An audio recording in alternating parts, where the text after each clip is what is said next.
चलो डेफिनेशन क्या है अल्टरनेटिंग करंट की? An electric current whose magnitude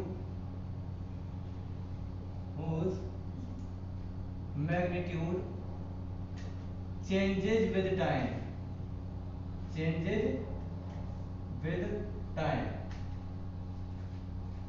and polarity क्या होती है? पॉजिटिव और नेगेटिव। चेंजेस पीरियोडिकली का मतलब क्या होता है?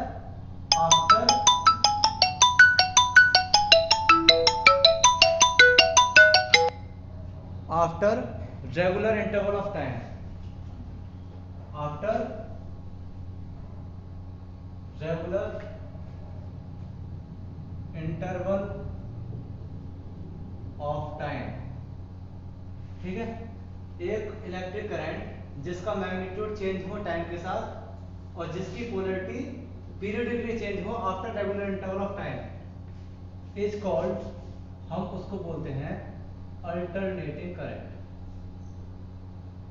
Alternating current AC. तो अब एसी पीरियडिकली कैसे चेंज होगी? जब हम इसको साइन के फॉर्म में लिखेंगे। इसलिए expression for alternating current I is equal to क्या होता है? I naught sine omega t, ये होता है। अब यहां पर ये जो टर्म है इनकी अलग अलग वैल्यू है। क्या है? हेयर आई को हम बोलते हैं करंट, कौन सा? Alternating current. तो अल्टरनेटिंग करंट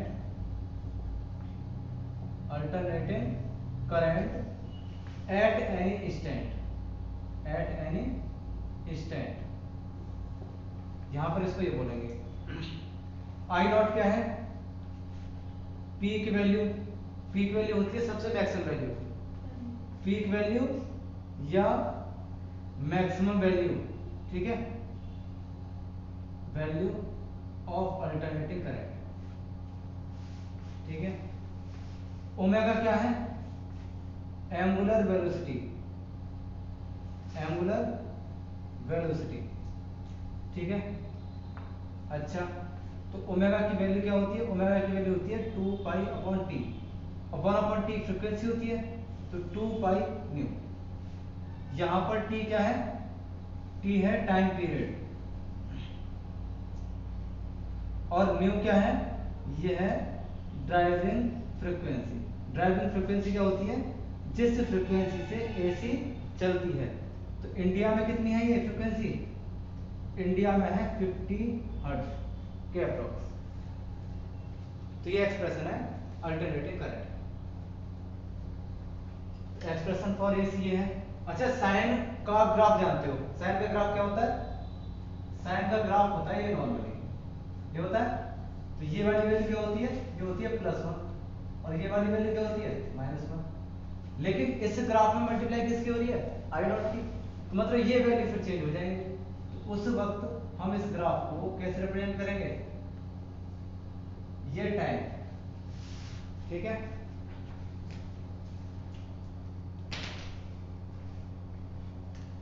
और साइन है तो साइन का ग्राफ बना दो ऐसे।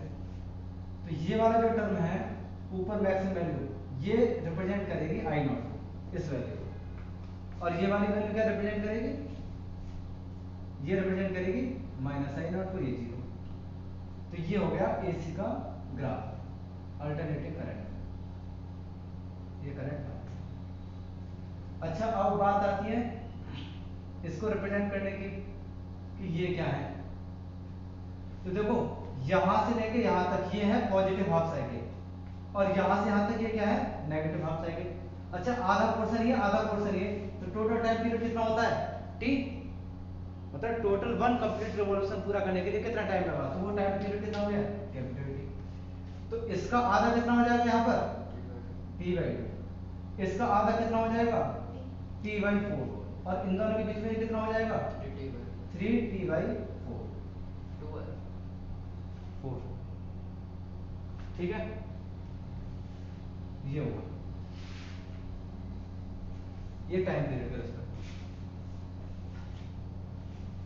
अब चलते हैं, ये क्या है अल्टरनेटिंग करंट। अच्छा मैंने क्या लिखा, and current whose magnitude change with time. तो मैग्नीट्यूड चेंज विद टाइम, देखो मैग्नीट्यूड ये है, इसको बोलते हैं मैग्नीट्यूड। तो अभी बढ़ रहा है, फिर कम हो रहा है, फिर नेगेटिव में बढ़ रहा है, फिर कम हो रहा है, फिर तो चेंज हो रहा है टाइम के साथ। एंड पोलैरिटी मींस प्लस और माइनस चेंज पीरियडिकली। पहले पॉजिटिव है तो फिर उसके बाद क्या आएगा, तो जितने टाइम के लिए पॉजिटिव है उतने टाइम के लिए क्या रहेगा नेगेटिव रहेगा, फिर उतने टाइम के लिए क्या रहेगा फिर पॉजिटिव रहेगा। तो प्लस माइनस इस तरह से होता रहेगा। ठीक है, आगे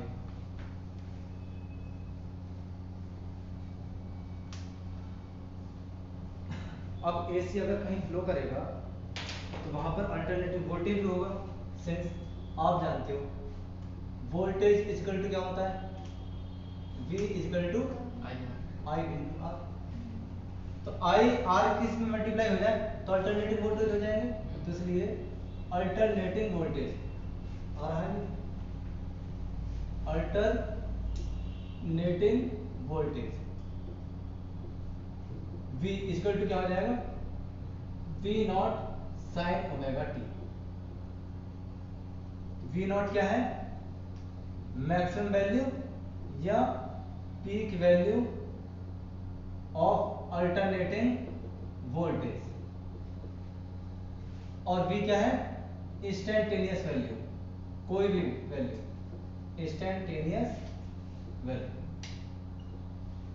ठीक है, बाकी जो आगे के टर्म है वो यही है। तो इसके लिए क्या करेंगे हम, इसको रिप्रेजेंट करने के लिए अच्छा आप ये बताओ V नॉट की वैल्यू क्या होगी, V नॉट होगा I नॉट इंटू आर। ठीक है, अच्छा R की वैल्यू कुछ होगी फिक्स, तो R के साथ I में मल्टीप्लाई करो तो V नॉट कुछ ज्यादा वैल्यू आएगी। तो अगर मैं I को ये रिप्रेजेंट करता हूं, ये क्या है I, तो इसके रेस्पेक्ट में V क्या होगा, V हो जाएगा ये क्या है V और ये क्या है I। कैसे, यहाँ पर V और I दोनों रिप्रेजेंट करते हैं, तो ये होगी वैल्यू V नॉट और ये वैल्यू क्या हो गई I नॉट, ये वैल्यू क्या हो गई माइनस I नॉट और ये वैल्यू क्या हो गई माइनस V नॉट, ये जीरो। यहाँ दोनों ही वैल्यू क्या होंगी T/4, ये कितना है T/2 और ये दोनों वैल्यू क्या होंगी 3T/4 और ये वैल्यू क्या होगी T। ये टाइम है, समझ आ गया।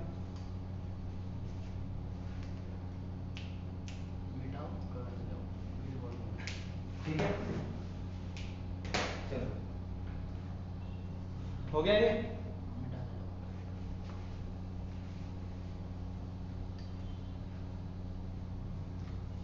अब हम बात करते हैं, एक छोटा सा पॉइंट है कि एसी के एडवांटेज क्या हैं और डिसएडवांटेज क्या है। 3-4 पॉइंट पढ़ लेते हैं, 1% का भी बोर्ड में क्वेश्चन आए तो आप कर सकते हो। तो पढ़ना क्या है, advantage of AC, advantages of alternating current. Advantage क्या है, देखो पहला एडवांटेज क्या है, सबसे पहली बात तो यह है कि अल्टरनेटिंग करंट को बनाना, उनको भेजना और उनको डिस्ट्रीब्यूट करना कस्टमर तक, ये बहुत आसान काम है। ठीक है, तो क्या है, तो द प्रोडक्शन मीन्स जनरेशन, बनाना, और उसके बाद में जहां पावर सप्लाई स्टेशन पर जहां ये बनेगा वहां से लेके हमारे गाजियाबाद तक या मान के चलो कहीं भी जहां जो प्लेस है उस प्लेस तक लेके आने में तो क्या हो जाएगा ट्रांसमिशन, भेजना, एंड देन डिस्ट्रीब्यूशन, फिर घर घर तक पहुंचाना of alternating current is more economically. Economically क्या मतलब है, इकोनॉमिकली का मतलब है कि दैट इज लेस कॉस्टली। क्या है? एसी को बनाना, एसी को भेजना और एसी को फिर बांटना घर घर तक, ये कम खर्चीला है। ठीक है। सेकंड, अगर अल्टरनेटिंग वोल्टेज कम है तो हम उसको ज्यादा कर सकते हैं, अल्टरनेटिंग वोल्टेज ज्यादा है तो उनको हम कम कर सकते हैं using a device which is known as transformer. तो हम क्या लिख सकते हैं? AC can be stepped up and stepped down using a device known as क्या? ट्रांसफार्मर। सही है। थर्ड, एसी को हम डीसी में कन्वर्ट कर सकते हैं आसानी से, और वो डिवाइस होती है रेक्टिफायर। ठीक है। एसी, ये इसका फायदा है, AC can be converted into किसमें? DC using rectifiers. रेक्टिफायर का यूज करके डीसी में कन्वर्ट कर सकते हैं। फोर्थ, एसी किसी भी कंडक्टर के सरफेस पर चलता है, मैक्सिमम किस पर चलता है? सरफेस पर। तो अगर हमको कहीं लॉन्ग डिस्टेंस प्रोपगेशन कराना है तो हम कोई मेटल लेंगे, तो ऊपर अच्छा वाला मटेरियल लगा दिया जैसे कॉपर, और अंदर आयरन कोर भर दी, क्योंकि अंदर एसी चलेगा नहीं, सरफेस पर चलेगा। तो ऊपर हम क्या कर सकते हैं? महंगा मटेरियल यूज कर लो, और अंदर क्या यूज कर सकते हैं? चीपर मटेरियल यूज करते हैं। तो AC flows on surface of conductor. किस पर? Surface of conductor. So cheaper material can be used in core of wire। ठीक है। और बताओ एसी का।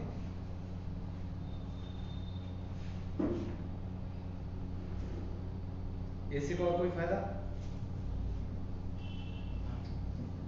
सोचो आप, ये हो गया ना। एसी का कोई और बेनिफिट?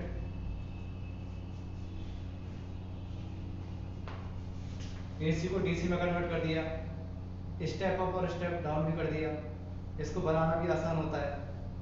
ठीक है। और एसी को हम ये भी कर सकते हैं, मतलब लेस कॉस्टली मटेरियल यूज कर सकते हैं। Next, AC can be transferred for long distance with less power loss. Power loss का हुआ कम। ये अब हम बात करते हैं डिसएडवांटेज की। डिसएडवांटेज, तो डिसएडवांटेज क्या है?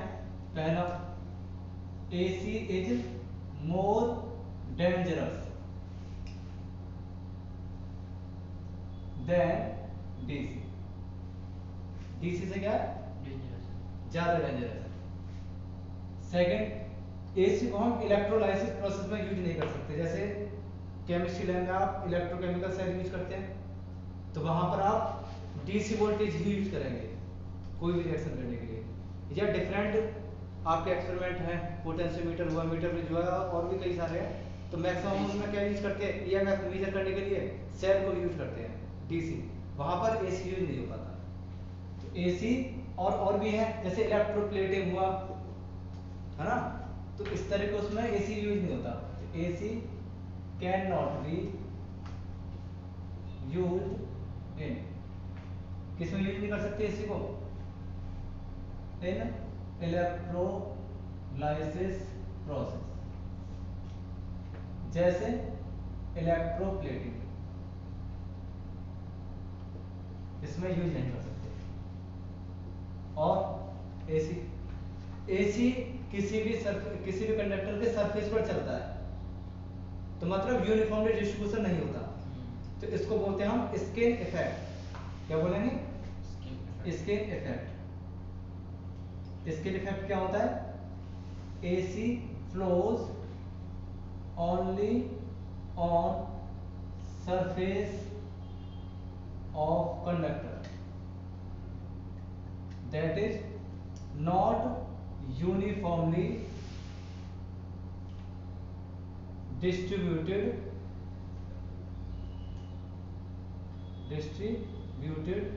on conductor, या इन कंडक्टर ऐसे लिखो, कंडक्टर में यूनिफॉर्मली डिस्ट्रीब्यूटेड नहीं होती। सही है?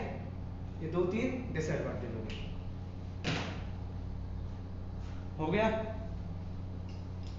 चलो इसको हटाते हैं। अब हम चलते हैं, एक टॉपिक है ट्रांसिएंट करंट। क्या है? हालांकि वो इसके आगे का जो टॉपिक है वो IIT लेवल का है, वो मैं अलग से कराऊंगा। ट्रांसिएंट करंट, ट्रांसिएंट करंट तो क्या है? N alternating current, alternating current that takes some finite time, that takes some finite time to grows up to maximum, grows up to maximum and decay to minimum। मतलब वो current जिसको maximum होने के लिए भी कुछ टाइम लगे और जिसको मिनिमम होने के लिए भी, मतलब जीरो होने के लिए भी कुछ टाइम लगे। किस सर्किट में? इन इलेक्ट्रिक सर्किट। कौन से इलेक्ट्रिक सर्किट? Containing inductor. क्या हो सर्किट में? इंडक्टर। या फिर क्या हो? कैपेसिटर हो, या फिर दोनों। ठीक है? इस कॉल्ड, उस करंट को बोलते हैं जो कुछ देर में मैक्सिमम हो और कुछ देर में मिनिमम हो, जिसको कुछ टाइम लगे, उसको हम बोलते हैं ट्रांजिएंट करंट। Transient current. अब आपका जो सिलेबस कहता है, उस सिलेबस के अकॉर्डिंग टॉपिक फर्स्ट क्या है? सिलेबस के अकॉर्डिंग टॉपिक है आपका, देखो,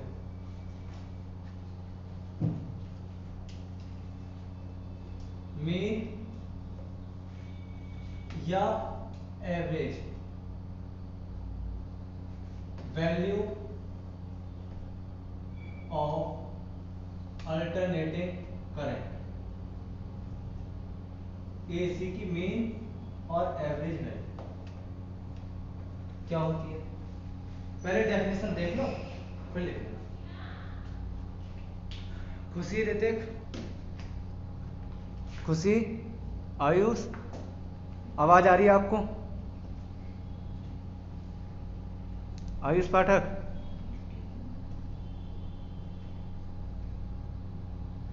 ठीक है। तो अब हम चलते हैं मीन और average value of alternating current क्या है?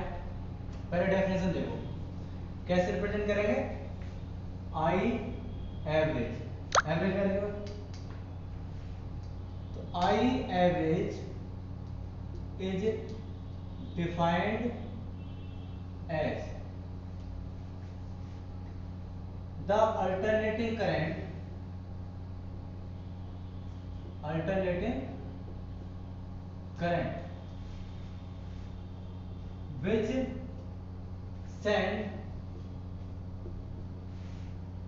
the charge to a circuit, to a circuit in given time interval, in given time interval. तो आई एवरेज क्या है? वो अल्टरनेटिंग करंट है which send the charge to a circuit in given time interval as same send by alternating current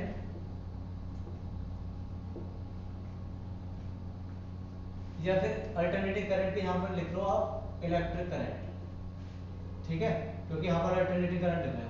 as same send by alternating current to same circuit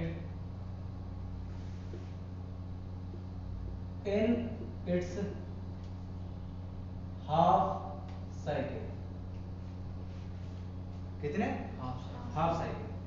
तो half cycle का मतलब that is 0 to t/2 time. तो अगर किसी circuit को alternating current charge sent करिए, भाई current flow करने का मतलब क्या है? चार्ज फ्लो कर रहा है।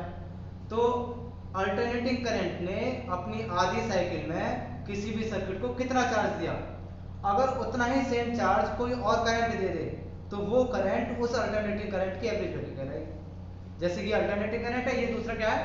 कोई इलेक्ट्रिक करंट है। तो इसने आधी हाफ साइकिल में कितना चार्ज दिया? 2 कूलम एग्जांपल।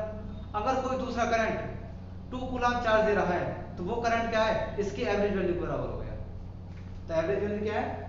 एवरेज वैल्यू किसी भी करंट की वो वैल्यू है जो सेम सर्किट को सेम टाइम में उतना चार्ज सेंड करे जितना अल्टरनेटिंग करंट अपने हाफ साइकिल में सेंड करे, ठीक है। तो लेट देखो, लेट इक्वेशन ऑफ एसी क्या होता है? Equation of alternating current I equal to क्या होता है? I naught sine omega t. इसमें कोई डाउट? अच्छा, आप एक बात और जानती हो, सिंस करंट इज, करंट का फॉर्मूला क्या होता है? dq divide by dt। Current क्या होता है? dq divide by dt। तो यहां से dq की वैल्यू क्या आएगी? I इंटू dt, ठीक है। तो इसलिए charge send by alternating current in time dt। तो dt टाइम में कितना चार्ज सेंड करेगा इसी? dq is equal to I into dt। और I की वैल्यू कितनी है? I naught sine omega t into dt। तो अब हमको कितना है? हाफ साइकिल में लेना है। हाफ साइकिल में, तो हाफ साइकिल में चार्ज ट्रांसफर करने के लिए टाइम की लिमिट लगा दो। तो टाइम फुल साइकिल में कितना टाइम होता है? Capital T. तो हाफ साइकिल में कितना टाइम होगा? t/2। हाफ साइकिल में कितना टाइम होगा? t/2। तो इसलिए charge send in half cycle, half cycle का मतलब कितना हुआ टाइम? 0 to t/2। तो q इज इक्वल टू क्या होगा? Integration of dq। इधर ध्यान से, अब पूरा फोकस इधर। I naught sine omega t dt integration 0 to t/2। तो q is equal to I naught बाहर कांस्टेंट है, और साइन का इंटीग्रेशन क्या होगा? Integration minus cos omega t, और साइन ओमेगा टी है तो ओमेगा टी का क्या हो जाएगा? Divide by omega. Limit t/2 to 0। करो सब। आई नॉट माइनस साइन में बाहर ले लेता हूं, अच्छा ओमेगा भी बाहर ले लेता हूं, ठीक है। तो कॉस ओमेगा की वैल्यू क्या होती है? 2 पाई बाई टी। तो पहले कौन सी लिमिट रखोगे? ऊपर वाली, तो इनटू t/2 माइनस, फिर नीचे वाली लिमिट रखोगे तो cos ओमेगा की वैल्यू क्या है? 2 पाई बाई टी। तो cos ओमेगा मैंने लिख दिया। अब t है तो t में पहले क्या लगा दिया? ये वाली वैल्यू ये रख दिया। फिर t में दोबारा क्या लगाएंगे? 0, तो इनटू 0। सही है। इधर देखो ध्यान से, ओमेगा को क्या लिखेंगे? 2 पाई बाई टी, तो t ऊपर, तो I nought into T divide by 2 pi. यहां लिख दो since omega is equal to 2 pi divide by capital T. तो ये क्या हो जाएगा, 2 से 2 कैंसिल, टी से टी कैंसिल, तो क्या बचा cos पाई, और यहाँ क्या बचा cos 0। cos पाई की वैल्यू -1, cos 0 की वैल्यू 1, फिर कितना हो गया तो minus I not T divide by 2 pi is equal to -1 तो I not T divide by 2 pi negative into -2 से 2 कैंसिल, नेगेटिव खत्म, तो क्या आया I not T upon pi. सही है, ये क्या है क्यू। इस इक्वेशन को मान लो 1। According to definition of I average, I average का क्या है, इट सेंड सेम चार्ज, ठीक है, in half cycle, half cycle में सेम चार्ज सेंड करेगा। तो मतलब क्या हुआ, Q इज इक्वल टू क्या होता है I इंटू टी, तो I average into T by two. I average कब, जब हाफ साइकिल में उतना ही चार्ज सेंड करे। तो डेफिनेशन के अकॉर्डिंग पहली और दूसरी क्वेश्चन क्या हो जाएंगी equal. According to definition equation 1 is equal to equation 2। Equation 1 क्या है, इक्वेशन 1 है I not T upon pi is equal to I average into T divide by 2, t से टी कैंसिल, तो आई एवरेज कितना आया 2 ऊपर गया, तो 2 आई नॉट डिवाइड बाई पाई। ये समझ में आया, ठीक है। अच्छा 2 अपॉन पाई कितनी वैल्यू आएगी, I average is equal to 2 upon pi into I naught, तो क्या हो गया आई एवरेज, इसको सॉल्व करेंगे तो 0.637 आई नॉट, कितनी आएगी वैल्यू 637, परसेंटेज में लिखेंगे तो I naught is equal to 63.7% I naught. ये दोनों ही सही आंसर,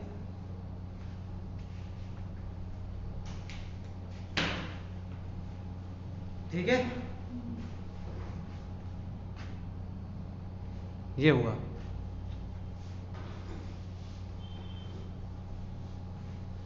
उसको मिटा दो,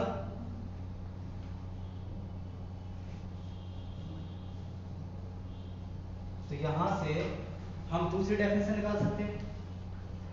आपको क्या पता चला कि आई एवरेज की value 2 divide by pi into I naught, ये है, ये वैल्यू है। या फिर हम क्या लिख सकते हैं इसको 0.637 आई नॉट, यहां क्या लिख सकते हैं 63.7% I naught,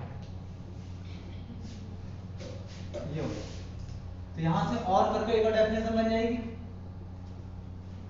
I average is defined as 63.7% of peak value of alternating current, peak value of alternating current की पीक वैल्यू, सही, रिमार्क।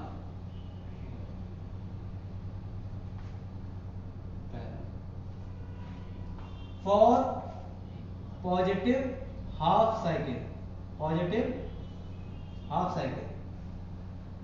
साइकिल कौन सी है 0 to T value, I average की वैल्यू कितनी आएगी +2 अपॉन पाई आई नॉट, या फिर +0.637 आई नॉट, ठीक है।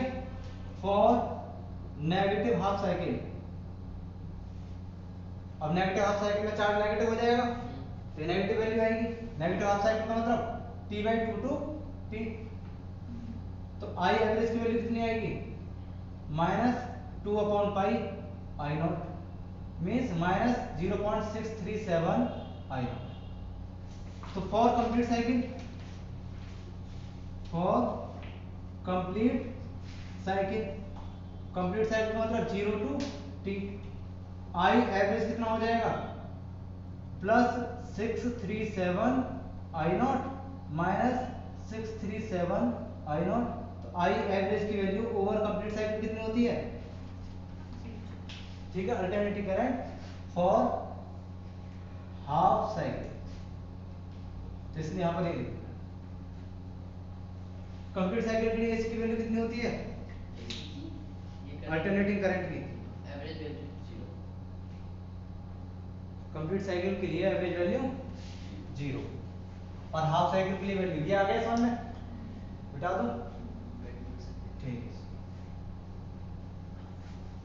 चलो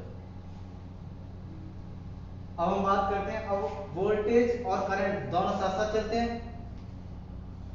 अब जब दोनों साथ चलेंगे तो हम अल्टरनेटिव वोल्टेज की वैल्यू भी निकालेंगे। तो दिमाग में ही ये फर्स्ट था, ये second. Average value of alternating voltage, alternating voltage for half cycle, half cycle के लिए वी एवरेज की वैल्यू क्या आएगी 2/पाई वी नॉट, 7 वी नॉट या 63.7% वी नॉट, ठीक है। अब इसमें for positive half cycle, positive half cycle के लिए वी एवरेज क्या हो जाएगा plus 637 V naught. For negative half cycle V average कितना होगा minus 637 V naught. For complete cycle positive half का मतलब t/2, नेगेटिव हाफ का मतलब t/2 से t, और कंप्लीट साइकिल का मतलब 0 से t। तो वी एवरेज कितना आएगा 637 आई not minus we not,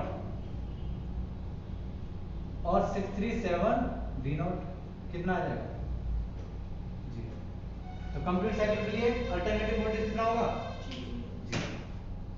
alternative voltage नहीं, एवरेज वोल्टेज, हाँ ये क्या है average value of alternative voltage है, अल्टरनेटिव वोल्टेज ही लेकिन उसकी एवरेज वैल्यू, इसको मिटा समझ में आ गया टॉपिक, करो नो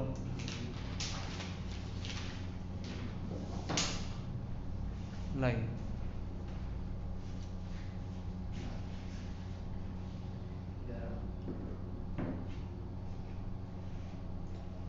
एसी ना मतलब ये चौड़ा करना मतलब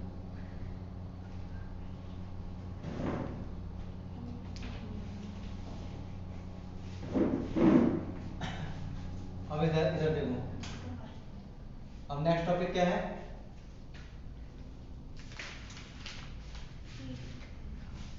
नेक्स्ट टॉपिक है RMS means root mean square, bracket में क्या लिखोगे RMS value of alternating current, alternating current.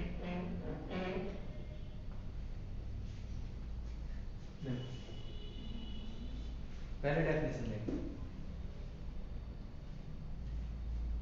कैसे रिप्रेजेंट करेंगे इसको आई आर एम एस। तो I R M S is defined as, I R M S को कैसे डिफाइन करेंगे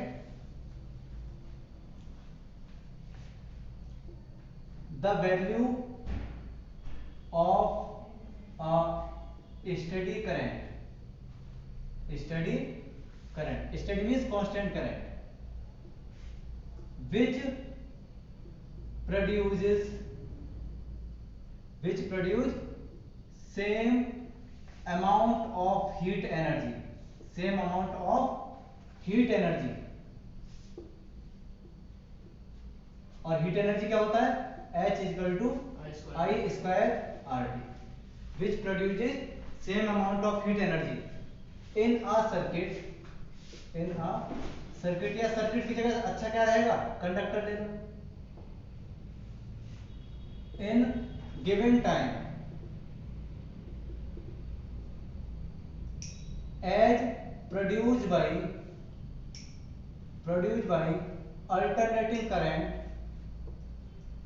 alternating current in same conductor में in same time उतने ही टाइम में over its complete cycle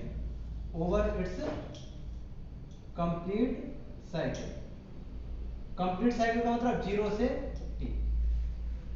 तो अल्टरनेटिंग करंट कोई वायर लिया कंडक्टर लिया और इस कंडक्टर में 0 से लेकर कैपिटल T तक मतलब फुल साइकिल में कितना हीट एनर्जी प्रोड्यूस कर रहा है किसके according I square R T.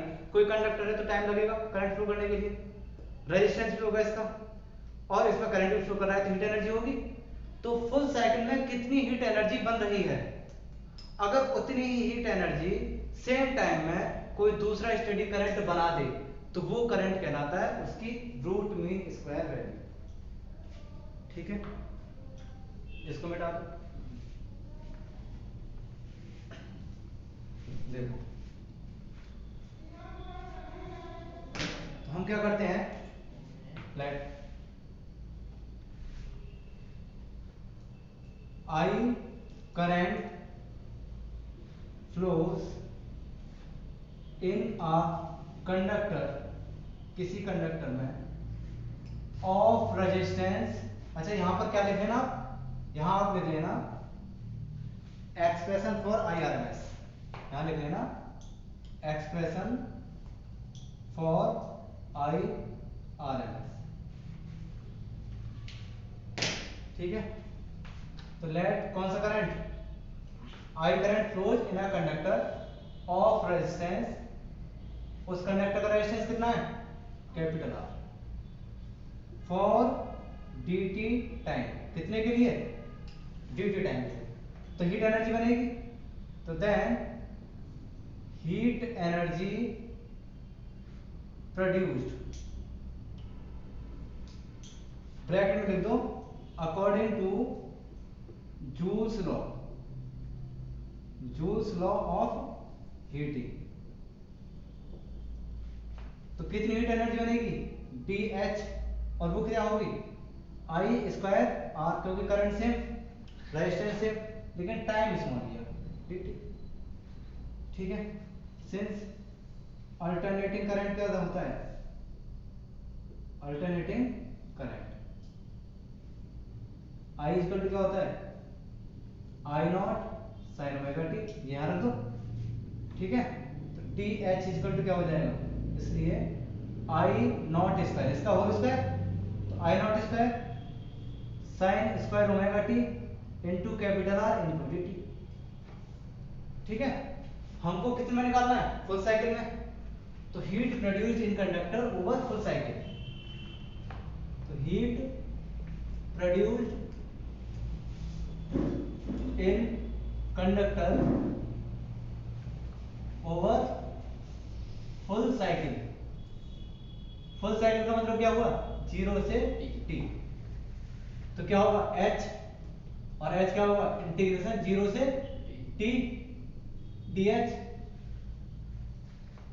तो यहां इंटीग्रेशन में लगाओ यहां लगाना तो आई नॉट स्क्वायर इंटीग्रेशन की लिमिट वहां लगाई जाती है जो अंदर वेरिएबल हो। यहां पर हीट है तो हीट की एनर्जी हीट की लिमिट लगाएंगे sin square omega T capital R dt। अब टाइम है तो यहां पर टाइम की लिमिट 0 से कैपिटल टी। सही है जो कांस्टेंट है उसको बाहर ले सकते हैं। इधर देखो इधर कांस्टेंट क्या दिख रहा है आई नॉट स्क्वायर कांस्टेंट है और आर कांस्टेंट है तो इसको बाहर ले लो आई नॉट स्क्वायर आर अंदर क्या बचा sine square omega t d. कोई परेशानी क्या है अब इधर देखो since sine square theta is equal to क्या हो सकता है 1 माइनस cos 2 theta divide by 2। sin square theta को क्या लिख सकते हैं 1 माइनस cos 2 थीटा डिवाइड बाई 2। ठीक है, तो ये बात ध्यान रख दो। तो क्या हो जाएगा आई नॉट स्क्वायर 0 टू टी, और यहाँ क्या रखेंगे 1 माइनस cos 2 omega t divide by 2 into d t.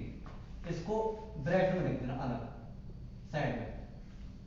ठीक है, क्या करेंगे I naught square capital R 1 upon 2 d t, ये अलग करेंगे। देखो इसके यहाँ देखो पार्ट देखो 0 to t 1 by 2 into d t, minus सी बीच में तो 1 बाई 2, तो cos 2 omega t divide by 2 into d t का इंटीग्रेशन 0 से टी, मैंने क्या कर दिया दोनों को अलग अलग कर दिया। ठीक है, इधर देखो आई नॉट स्क्वायर कैपिटल आर, देखो ध्यान से हाफ कांस्टेंट बाहर, हाफ कांस्टेंट बाहर, dt का इंटीग्रेशन t, और इसकी लिमिट कैपिटल T और 0, माइनस 2 बाहर 1 बाई 2, cos का इंटीग्रेशन क्या होता है sin, तो sin 2 omega t divide by t का 1 हो गया 2 ओमेगा नीचे आ गया, और लिमिट क्या रख जाएंगे यहाँ पर t 0। समझ में आया, देखते चलना बस यही मेन है।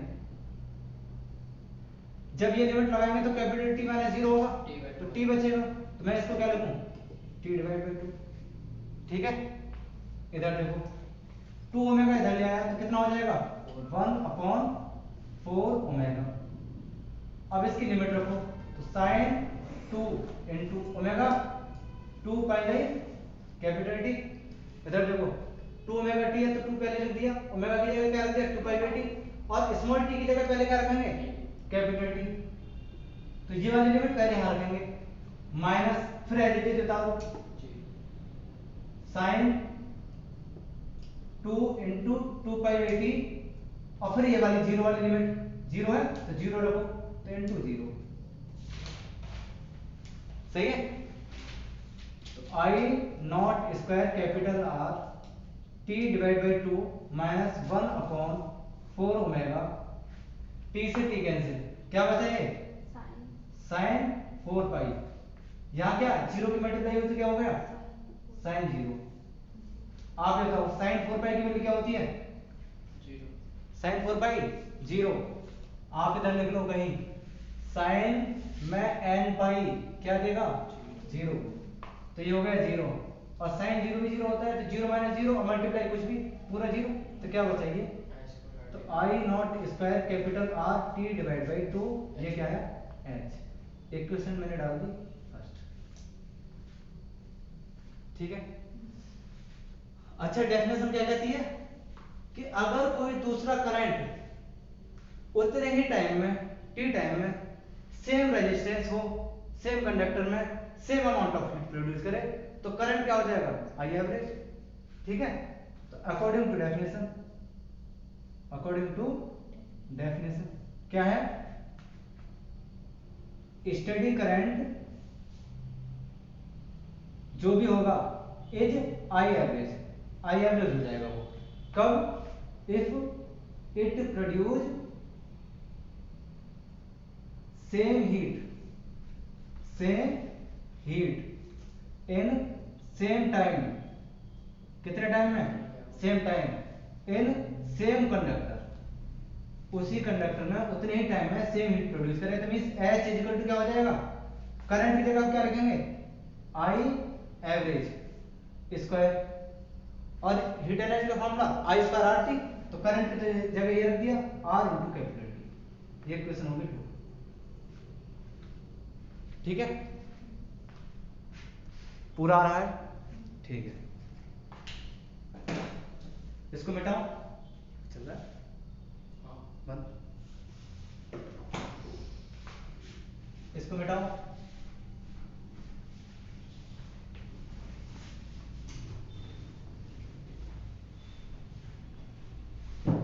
तो डेफिनेशन क्या बोली थी, अभी डेफिनेशन मैंने बताया था आपको, तो डेफिनेशन क्या कहती थी, अकॉर्डिंग टू डेफिनेशन के अकॉर्डिंग क्या है, equation 1 will be equal to equation 2, ऐसे होगा। तो इक्वेशन 1 क्या है, I square capital R t divide by 2, और ये क्या है, I average square capital R t. अच्छा ये दोनों तो कैंसिल, तो क्या बचा, I average square is equal to I square by 2, under root ले लो दोनों तरफ, तो क्या हो जाएगा, I average is equal to I upon root 2, और रूट 2 की वैल्यू क्या होती है, चलो अभी तो एक रह गया, रहने दो, और I average I upon root 2 की वैल्यू क्या होती है 1.414, और जब इसको डिवाइड करके सॉल्व करोगे तो वैल्यू आएगी 0.707। आई कुछ गड़बड़ है, गड़बड़ क्या है, यहां पर क्या आई है, I naught, I naught, I naught, I naught क्या है, मैक्सिमम वैल्यू, या हम इसी को और क्या लिख सकते हैं, 70.7% आई नॉट, ठीक है। अच्छा तो और करके एक और डेफिनेशन बन सकती है, डेफिनेशन क्या बनेगी, आई एवरेज में बी डिफाइंड एज, कुछ गड़बड़ हो रहा है, गड़बड़ क्या हो रहा है, ये हम निकाल रहे थे आई आर एम एस, क्या निकाल रहे थे, दिमाग भी लगाते हैं, आई आर एम एस चल रहा है, root mean square velocity, root mean square value of alternating current, I R M S,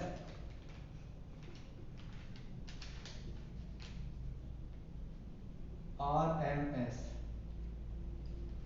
ठीक है, क्योंकि आई एवरेज पहले डिफाइन किया था, आई आर एम एस में भी डिफाइंड एज क्या है,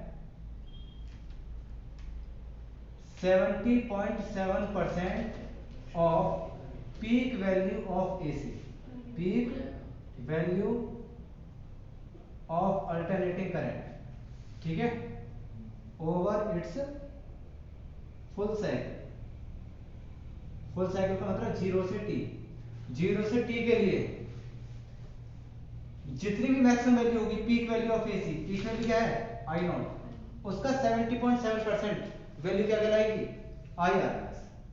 और जो हम सर्किट में यूज करते हैं, जो मोस्टली इस्तेमाल में आती है, वो कौन सी आती है, आई आर एस, क्योंकि इसी की वजह से वो हीट हुआ है फुल साइकिल में, और जितनी फुल साइकिल आती रहेंगी इतनी एनर्जी यूज, इतना करंट यूज होता रहेगा। तो आती तो पीक वैल्यू है, लेकिन यूज क्या करते हैं हम, ये वाली, ठीक है।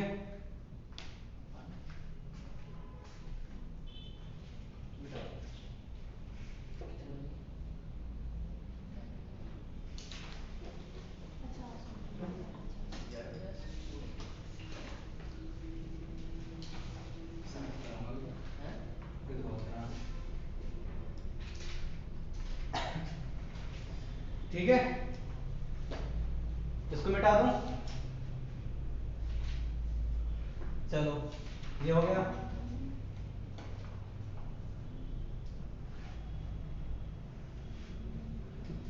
अब हम चलते हैं,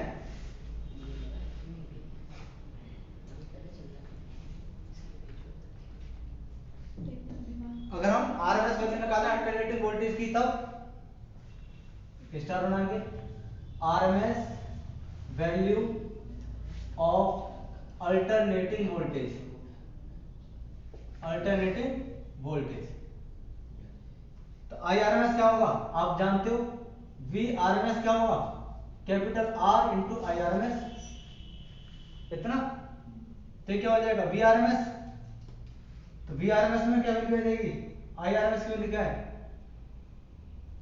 are into I naught upon root 2, और ये क्या हो जाएगा V naught, V naught upon root 2 equal to V RMS, या 70.7% वी नॉट, ये होगी वी आरएमएस, ठीक है, कोई प्रॉब्लम नहीं। अब हम चलते हैं नेक्स्ट टॉपिक पे।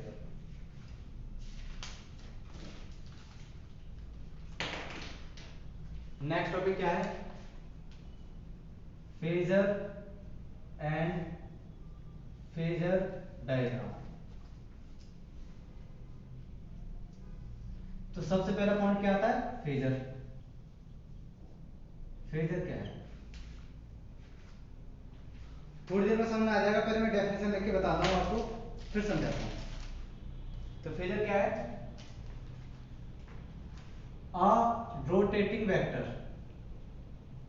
रोटेटिंग वेक्टर एक कोई वेक्टर है जो रोटेट कर सकता है, जिसकी वैल्यू आगे पीछे की जा सकती है, ठीक है? Which represent